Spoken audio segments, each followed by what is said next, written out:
Welcome as we continue reading The Mysterious Benedict Society by Trenton Lee Stewart. We're ready to read the next chapter, which is called The Men in the Maze. A great deal happened in a very short time. Mr. Benedict fell asleep, having been startled by the emergency bell, and toppled sideways into the ready arms of number 2. The children hadn't even time to trade looks of alarm before the bell stopped ringing. The lights went out, and Constance screamed. And then, after much jostling and elbow bumping and fumbling in the dark, Kate found her flashlight and switched it on, and Constance was gone. "Where'd she go?" Rainey cried. "Maybe she went down to the landing like we're supposed to," said Sticky. "Somehow, I doubt it," said Kate. "Okay, all of you," said Rhonda urgently as number 2 tried to shake Mr. Benedict awake. "Hurry down to the landing at once. Milligan will meet you there, and he can find Constance if necessary. Number 2 and I will join you as soon as Mr. Benedict wakes up. Now, run." The children stumbled from the room, Kate leading the way with her flashlight and out into the dark hallway. With the thunder rumbling and wind moaning and rain beating on the roof, it would be quite impossible to hear someone sneaking up on them. And the children, aware of this, clung to one another in the darkness as they found their way to the stairs, trembling at each fresh burst of thunder. They made their way down to the landing. Kate's flashlight beam passed over the bell, hanging silent and still, then fell upon a very sad face. "Where's Constance?" Milligan said. "What did I tell you?" Kate said to the boys. "We were hoping she'd be here," said Rainey.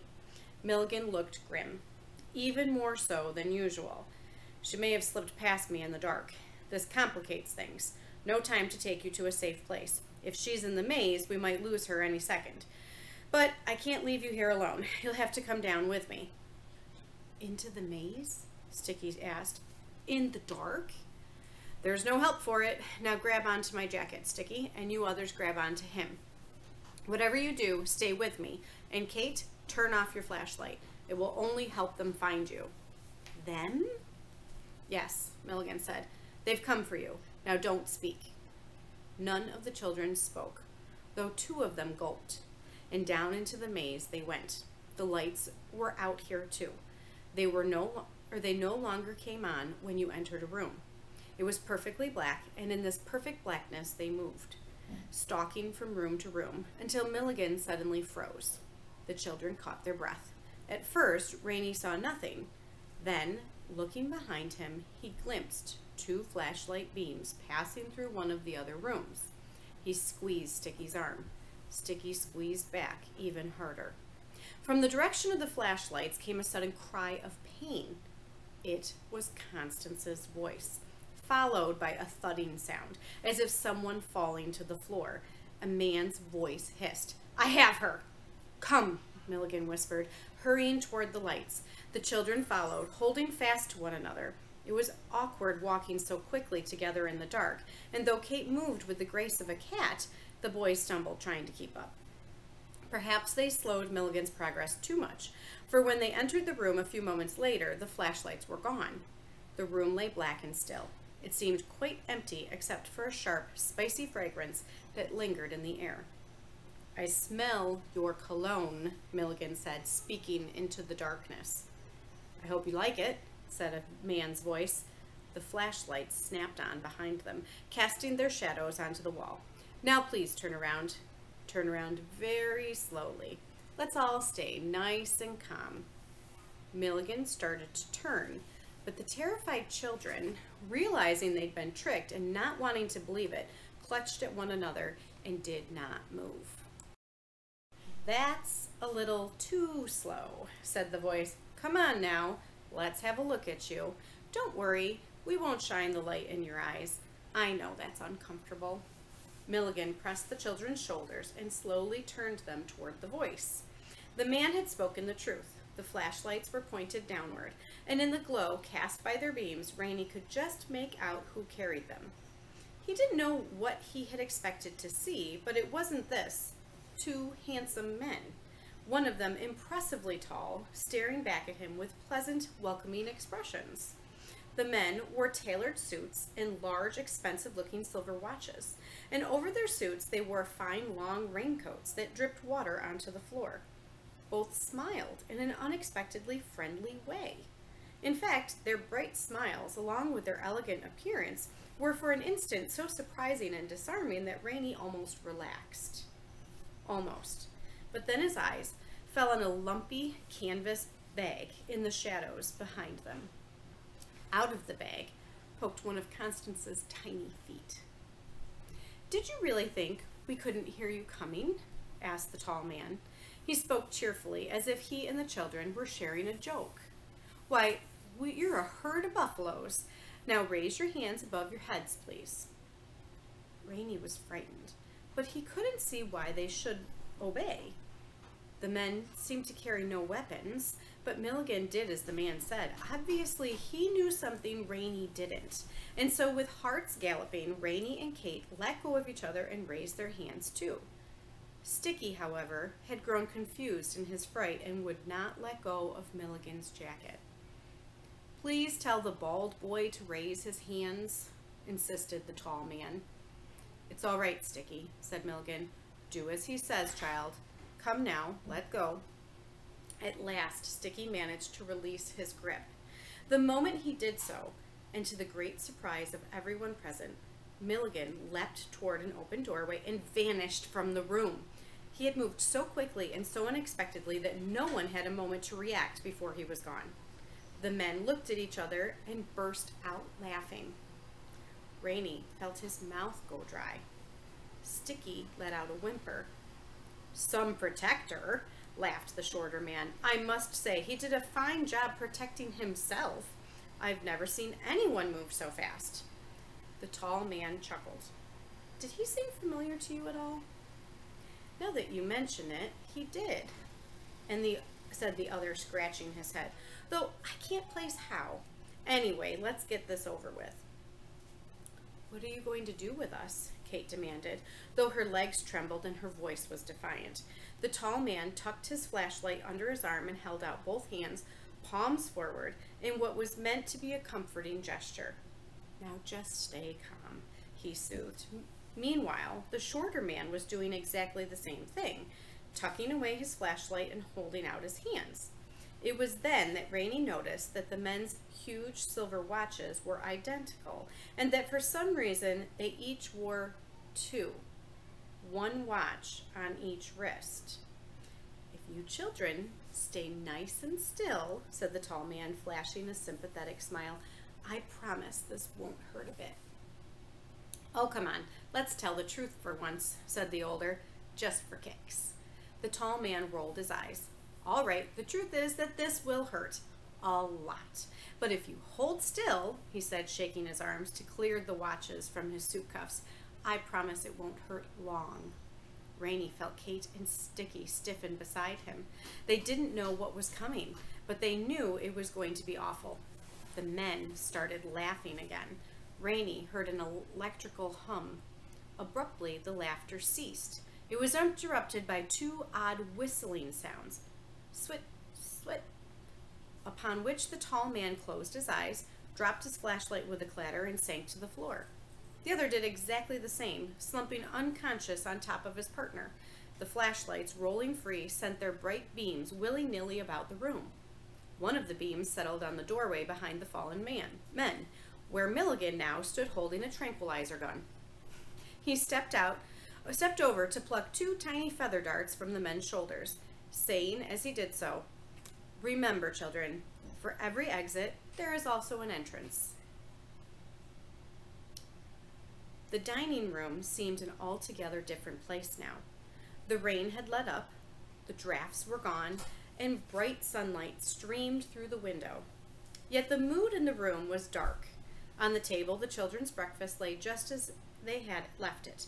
Only an hour had passed since Rainey asked Milligan for tea and honey, but the teapot and honey jar might well have been props in a play. So unreal and insignificant did they seem now.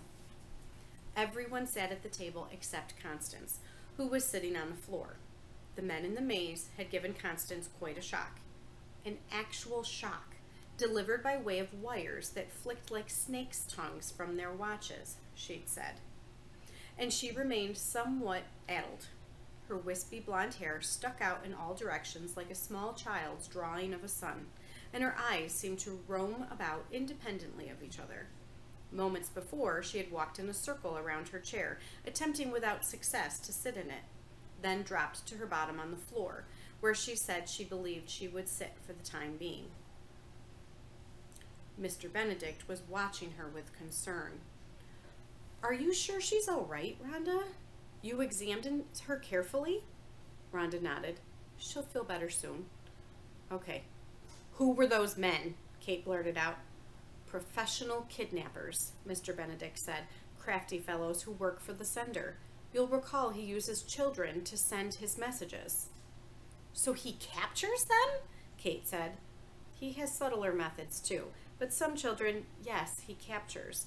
His scouts have an uncanny nose for vulnerable children. Don't worry. They've been deposited far from here and will be unconscious for quite some time, thanks to Milligan."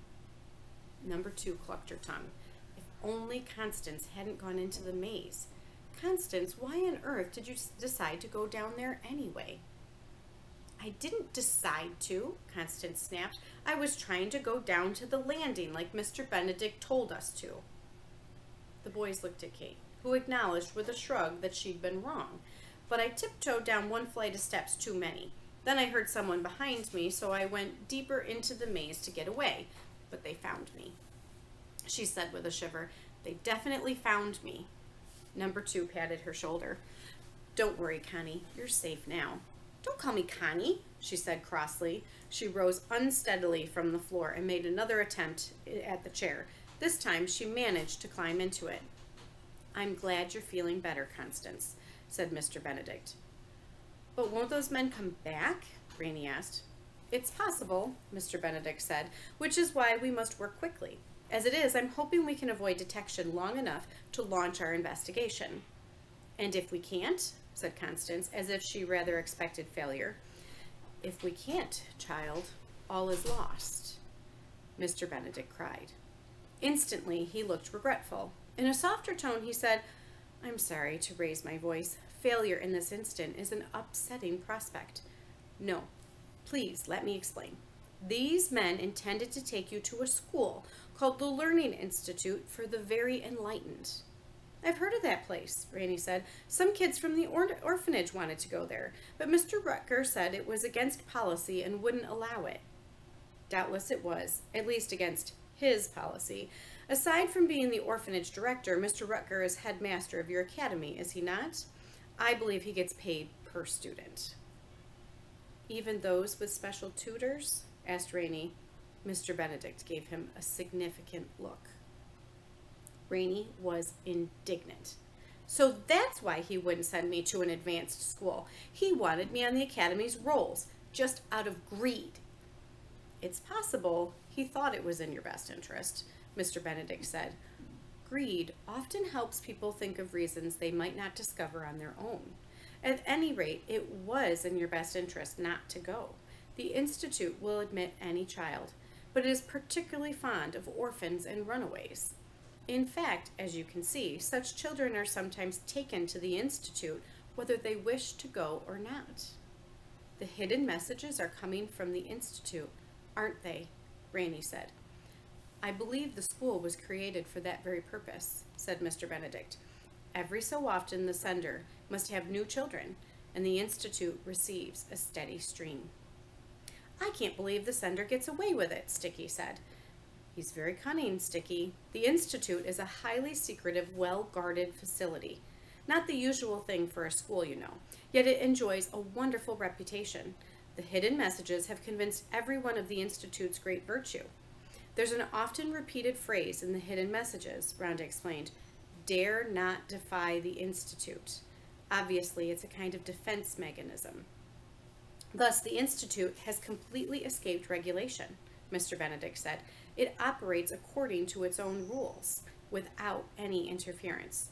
"That's outrageous," Kate exclaimed. "I can't believe no one goes looking for those kids." "I'm afraid runaways and orphans vanish even more easily than government agents do," said Mr. Benedict. "Lest you forget, the missing aren't missing. They're only departed." The children looked at one another, appalled. "I'm glad Milligan was here to protect us," Sticky said with a shudder. "The Institute is the last place I'd want to be." At this, Mr. Benedict looked somewhat uncomfortable. He cleared his throat.